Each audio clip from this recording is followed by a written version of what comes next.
Voilà, bien-aimés, je vous salue dans le nom puissant et précieux de notre Seigneur Jésus-Christ de Nazareth. Amen.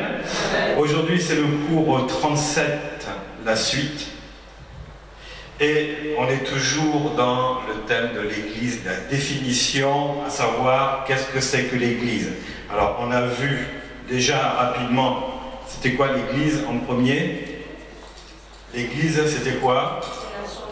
Un bâtiment et un temple spirituel. L'Église, c'était un corps, le corps du Christ, comme on l'a entendu. Et l'Église, c'est aussi un troupeau, hein, le berger et les brebis.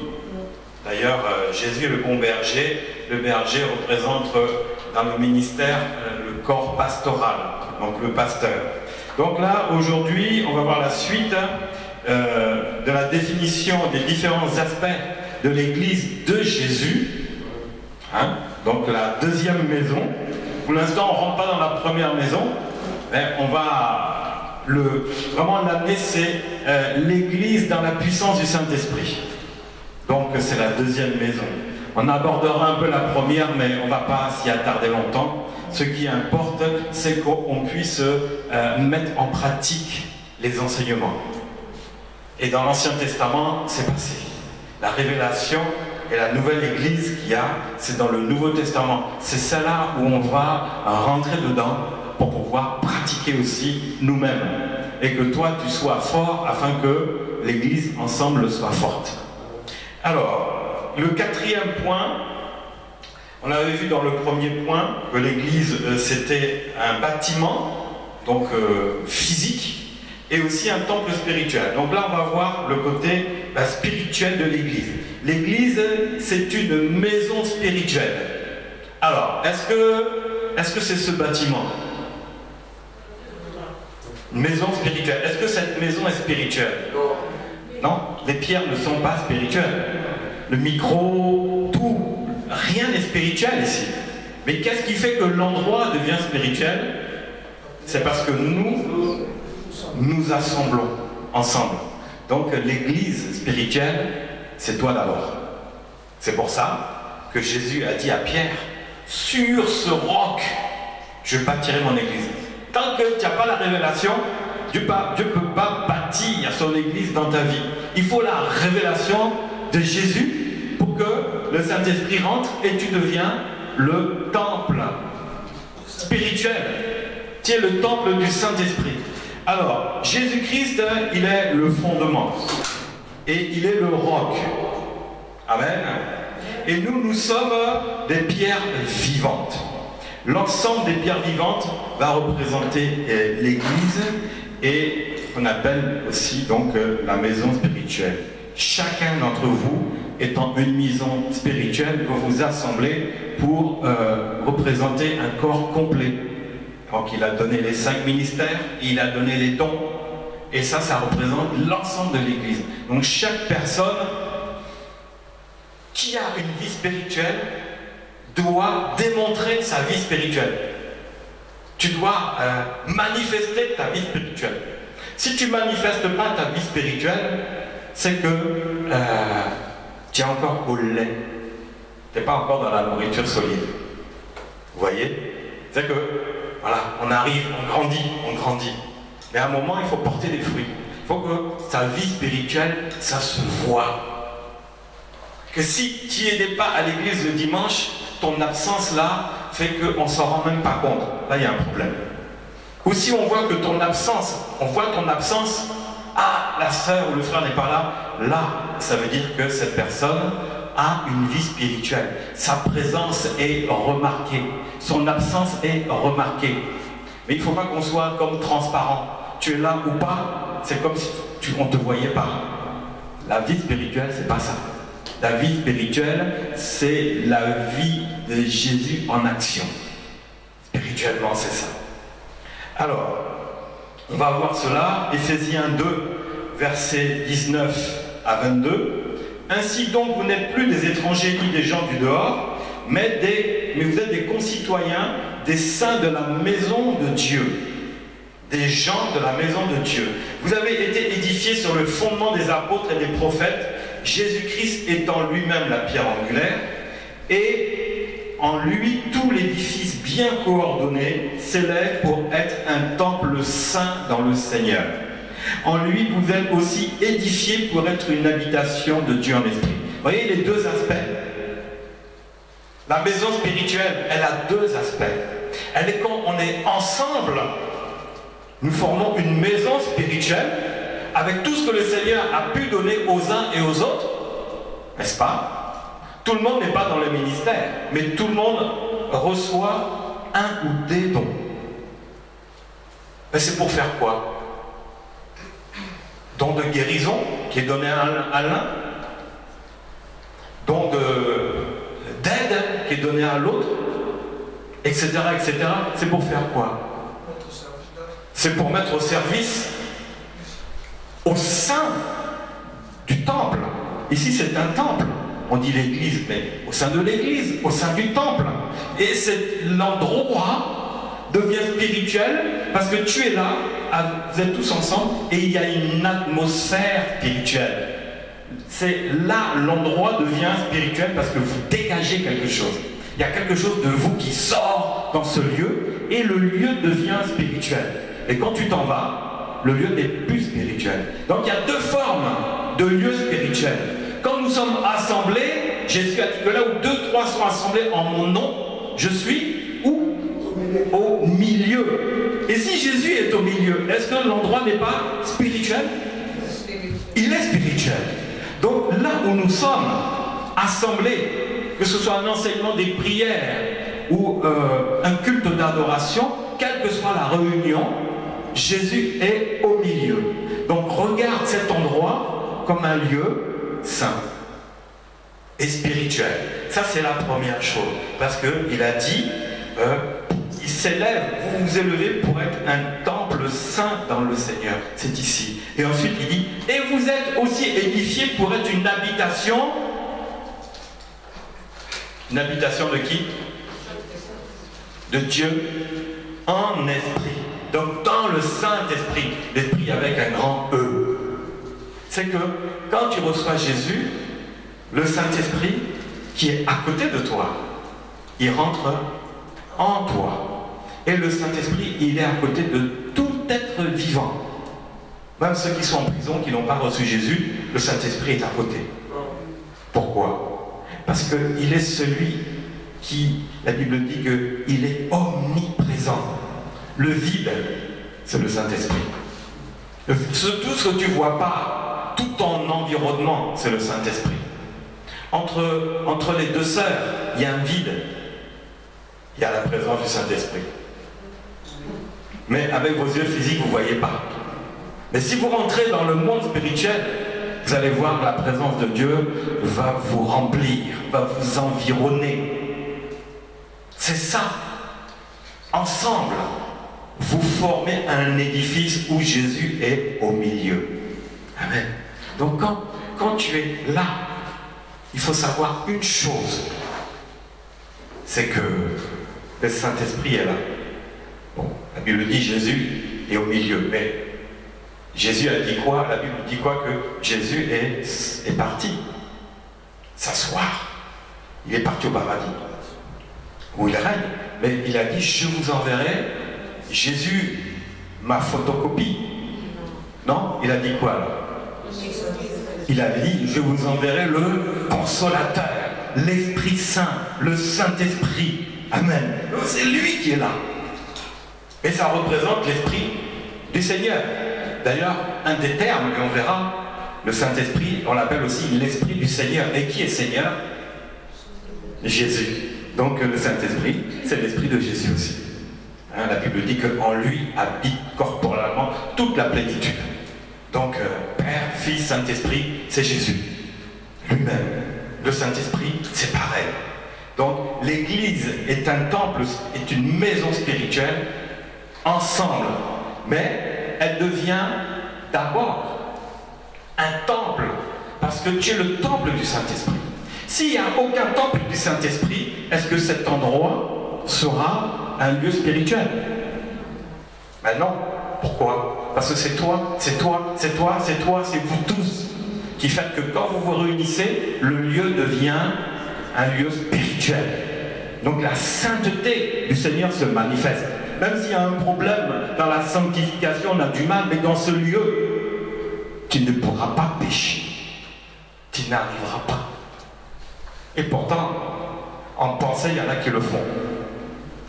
Ils ne vont pas le dire. La sœur qui est à côté de moi, là, je la déteste.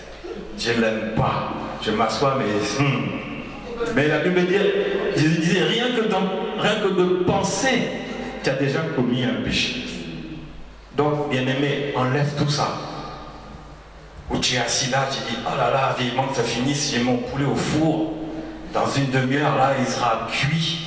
Voilà, j'ai hâte de manger mon poulet. Bien-aimé, là, tu es en train de penser à autre chose. Ce n'est pas un péché, n'est-ce pas? Mais cet endroit est spirituel. Toi, parce que toi, tu es spirituel. Donc, la Bible dit, tu es l'habitation de Dieu sur terre. Tu es le temple du Saint-Esprit. Et la Bible dit, 1 Corinthiens 6, 19 aussi, ne savez-vous pas que vous êtes le temple du Saint-Esprit qui est en vous? Le Saint-Esprit qui est en vous et que vous avez reçu de Dieu et que toi, tu ne t'appartiens plus à toi-même. Voilà. Tu ne t'appartiens plus à toi-même. C'est-à-dire que Jésus t'a récupéré. En tant que créateur, il fait de toi aussi, il met de toi sa nature créatrice. Donc il te transforme, il te change. Si on t'a dit que tu étais bon à rien avant, dans l'église, tu es le temple, tu deviens un créateur. Tu étais incapable d'avoir des idées de faire des choses, tout d'un coup, l'Esprit Saint va te donner sa nature créatrice. Tu vas avoir des idées, tu vas réussir. Là où tu étais devant un problème à résoudre, par ton intelligence, tu ne pouvais pas. Mais par le Saint-Esprit, quand tu l'invoques parce qu'il est en toi, tu es le temple du Saint-Esprit, temple spirituel, par l'Esprit, le Seigneur va te parler par son Esprit et la solution, tu vas la voir. Les gens vont dire, ah, cette personne-là, elle est forte, parce que ce problème, franchement, moi je n'aurais pas réussi. Et si c'est ton patron qui te le dit, comment ton patron va te voir? Comme il voyait Joseph, même chose. Quand Dieu est avec toi, bien aimé, tout devient possible. Parce que tout est possible à Dieu. Donc tout est possible à qui? À toi. À toi. Parce qu'en esprit, tout est possible. Dieu est esprit. Et que toi aussi, comme tu es esprit, tu peux saisir cela. Tout est possible. La Bible nous dit dans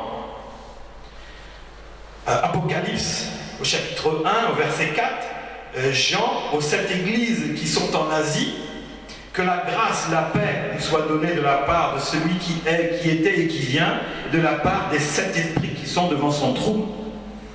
Alors, qui c'est les 7 esprits d'abord devant son trône, qu'on comprenne un peu? Le trône, c'est quel trône? Celui où Jésus est assis. Maintenant, les 7 esprits, gens qui s'adressent aux 7, c'est qui les 7 esprits? On parlait des anges. Ah bon? Donc c'est les anges qui dirigent les églises, parce qu'ils s'adressent aux 7 églises. Il dit les 7 esprits qui sont dans les églises. Alors c'est qui? C'est les anges de l'église qui présentent les dirigeants de l'église. Donc là, je donne le micro à un ange, il va vous enseigner. C'est ça? Ça peut être un apôtre, un pasteur. C'est ça. Voilà. Il s'adressait aux apôtres. C'est tout. Voilà. Au moins que ça soit clair, qu'on puisse avancer pour que vous compreniez bien ce qu'il en est. Au verset 5, il dit « Et de la part de Jésus-Christ, le témoin fidèle, le premier-né des morts, le prince des rois de la terre, à celui qui nous aime, qui nous a délivrés de nos péchés par son sang, et qui a fait de nous un royaume. » Alors là, là ça va plus loin. Tu es un temple, n'est-ce pas? Tu es le temple spirituel, donc le temple du Saint-Esprit. Mais la Bible dit, tu es un royaume. Waouh! Est-ce que tu crois que Dieu peut se limiter? Non. Il ne peut pas se limiter. Même s'il est en toi. Mais tout ce qui est en toi, c'est toi-même qui le limite. Ta maison spirituelle, elle est limitée par ta pensée. Mais celui qui est en toi parle de royaume. Toi, tu parles de toi-même. Temple spirituel, c'est toi-même, je suis limité à ce que je vois. Mais il y a un royaume. Un royaume veut dire qu'il y a un Un roi. Alors, la Bible dit, Jésus a fait de nous un royaume des sacrificateurs. Ah, voilà. Voilà un peu le temple de l'ancienne alliance. Dans la première maison, il y avait des sacrificateurs, il y avait le temple, le tabernacle, le lieu saint, le lieu très saint, les parvis, etc. Tout ça, c'est fini. La Bible dit qu'il n'y a plus de sacrificateurs parce que Jésus est le grand sacrificateur. Plus besoin d'avoir des sacrificateurs. Et la Bible dit que vous êtes, en tant que royaume et en tant que temple du Saint-Esprit, un sacrificateur. Et un sacrificateur, il fait quoi?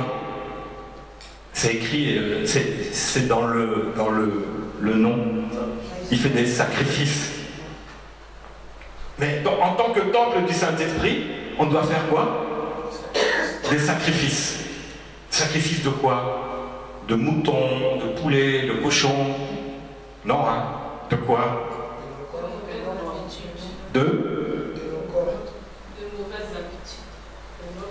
De notre vie.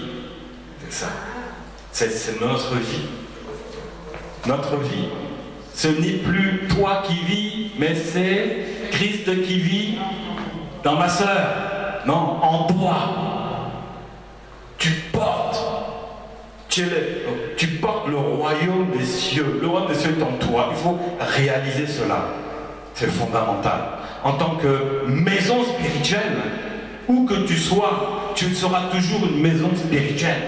Même si on t'attache, on te met en prison avec des menottes, avec des chaînes, mais tu seras toujours une maison spirituelle.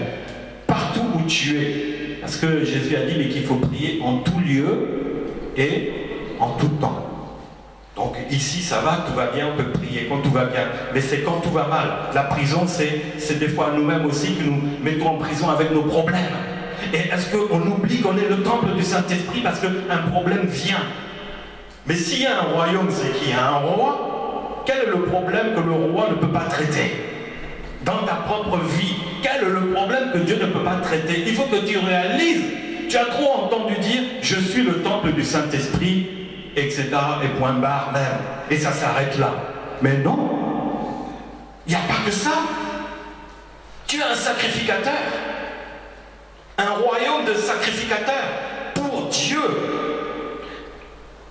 À lui soit la gloire et la puissance. C'est-à-dire que quoi? C'est qu'il y a la gloire en toi. C'est-à-dire qu'il y a la puissance en toi. Mais ça appartient à qui? À lui soit la gloire et la puissance. Parce que c'est ce qu'il a mis en toi. Il a mis en toi pour que tu t'en serves en tant que maison spirituelle. C'est-à-dire que quand tu es dehors, tu es chrétien, tu n'as pas besoin de le dire, ça doit se voir. Un temple spirituel, ici, on n'a même pas mis de panneau, rien. Ici, c'est vraiment l'anonymat. Il faut vraiment chercher pour trouver. Les gens, ils entendent du bruit, ils ne savent même pas par où entrer, il n'y a aucune enseigne. Mais toi, tu vas faire quoi? Temple du Saint-Esprit. Moi, je veux montrer, je vais acheter une belle chaîne en or et je vais mettre une croix. Comme ça, ils vont voir, je suis chrétien. Mais quand je passe devant des voyous, là, je vais rentrer vite ma croix, de peur qu'on me la vole. Ou qu'on pense que je suis un chrétien, et là, ça va chauffer pour moi. Non. Tu n'as pas besoin de le montrer physiquement. Parce que les choses sont spirituelles. Le sourire. La Bible dit les fruits de l'Esprit de Dieu, c'est quoi? C'est l'amour, la joie, la paix, la joie. Voilà, après, etc., etc. Mais je parle des trois premiers. Ça doit se voir. L'amour, la joie, la paix, tu dois le voir. Ça doit se manifester sur toi. Parce que tu es le temple du Saint-Esprit. Tu es bien orné. Tu es bien décoré. Tu es décoré de l'amour, de la joie qu'il y a sur toi, de la paix qui est en toi. Même dans ce monde, c'est compliqué. Même dans ton travail, c'est peut-être compliqué. Mais toi, tu marches avec l'amour, la joie, la paix, toutes ces choses-là. Mais ça va se voir sur toi. En tant que temple du Saint-Esprit, tu n'as pas besoin de l'exprimer et de dire qui tu es. Ça doit se voir. Quand tu es en Christ, tu es une nouvelle créature. Donc ça doit se voir. Qu'est-ce qu'il y a de nouveau en toi? Ça doit se voir. Alors, On va voir aussi que le temple, la maison spirituelle, c'est un temple. Parce que tu es le temple du Saint-Esprit. Et Jésus a dit dans Jean, au verset 19, Jésus leur répondit, détruisez ce temple. Et en 3 jours, je le relèverai. En 3 jours, je le relèverai. C'est-à-dire qu'il parlait de quoi? Il parlait de sa vie, de la croix, de la crucifixion, des 3 jours, qui est se relever après. Mais c'est ça, ça veut dire que quoi? L'esprit, on ne peut pas le tuer. Maintenant que tu deviens un temple du Saint-Esprit, une maison spirituelle, on ne peut pas te tuer. Mais si quelqu'un prend un pistolet et tire sur moi, qu'est-ce qui va se passer? Ah bon, t'es sûr? Et moi, si je dis la balle ne m'atteint pas, tu dis quoi? Moi, j'ai ma foi. Même devant une balle, on ne me tue pas. C'est la foi. Amen. Peut-être parce que je vais porter ma Bible là. C'est une histoire vraie, ça. Il y a un monsieur, il avait sa Bible là. Et je ne sais plus quelle c'était quoi.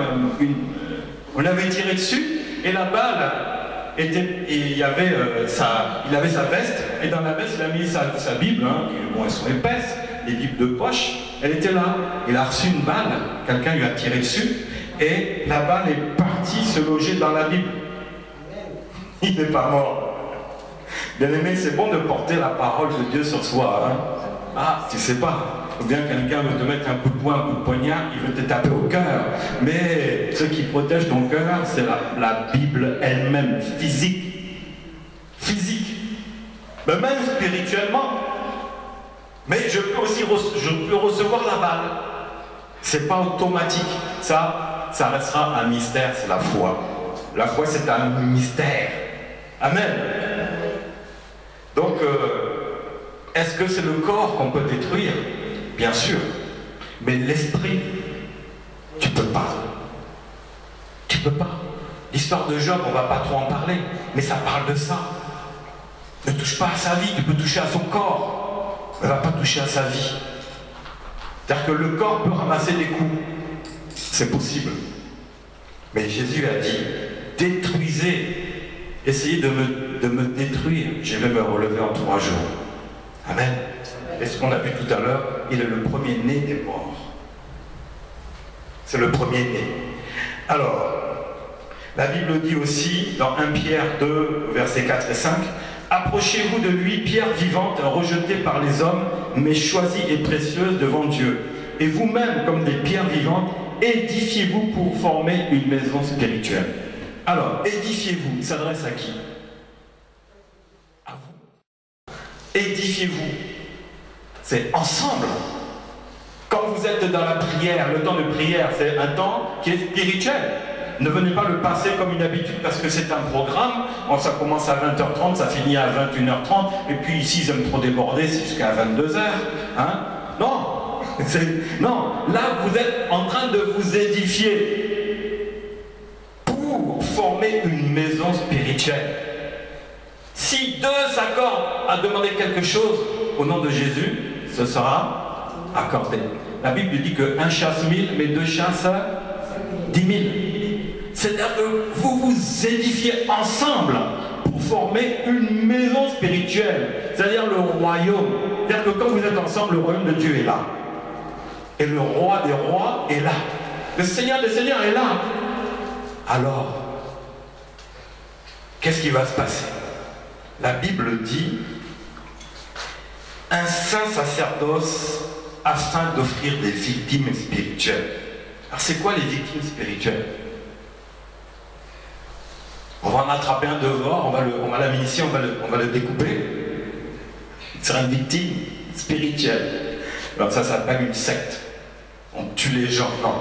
C'est quoi une victime spirituelle? Allez-y, hein, question-réponse. Parlez fort, qu'on vous entende. Ceux qui ne connaissent pas Christ. Les victimes spirituelles, ce sont ceux qui ne connaissent pas Christ, et du coup, tu as vu la moitié, et la fin, c'est qu'ils reçoivent Jésus. Voilà, c'est une victime. Nous sommes tous des victimes spirituelles. Voilà les victimes spirituelles. Et agréable à Dieu par Jésus-Christ. Alors, voilà, la maison spirituelle, c'est un endroit où des temples spirituels se rassemblent. Et toi-même, tu es le temple du Saint-Esprit aussi. Bon, ça, je pense que vous connaissez, mais c'est juste un rappel. Est-ce qu'il y a des questions là-dessus?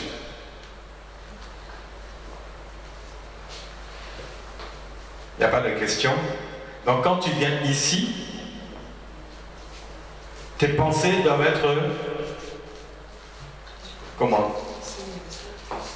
Captives en Jésus. Tes pensées doivent être fixées au Seigneur. Uniquement. Uniquement.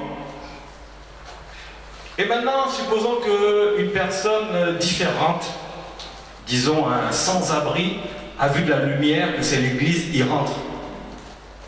Il est mal habillé, il sent, il se met à côté de toi.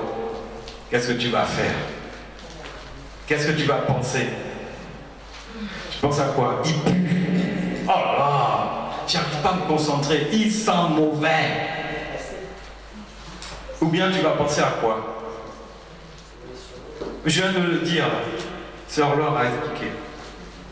Tu vois comment? Comme un clochard qui sent mauvais? Ou comme une victime spirituelle? Une victime spirituelle. Donc regarde aussi ton frère, ta sœur, s'il n'est pas vraiment encore bien dans le Seigneur. Fais de lui une victime spirituelle aussi. Vraiment, donne-lui la parole, prie pour lui, fais quelque chose. Amen. C'est fondamental. Il faut d'abord regarder, la Bible dit que avant de regarder la poutre dans l'œil, dans les gens, dans les païens, là, regardons-nous d'abord les pailles que nous avons nous-mêmes. C'est-à-dire que est-ce qu'on est réellement en Christ? Est-ce que nous portons les fruits? Est-ce que ça se voit? Comment? C'est-à-dire? Ah oui, la paille. Voilà, nous on doit regarder nos poutres. Alléluia, c'est bien, il y en a deux qui suivent. Alors, on doit regarder nous-mêmes. C'est fondamental. C'est ça le temple spirituel. Amen. Que nous soyons tous devenus des victimes spirituelles, la Bible dit agréables à Dieu par Jésus-Christ. Donc on va évangéliser de ok, mais à l'intérieur, toi comment tu es? Es-tu vraiment une victime spirituelle afin de devenir le temple du Saint-Esprit? C'est ça qu'il faut se poser la question. Amen. Voilà. Que Dieu vous bénisse. Merci frère Philippe.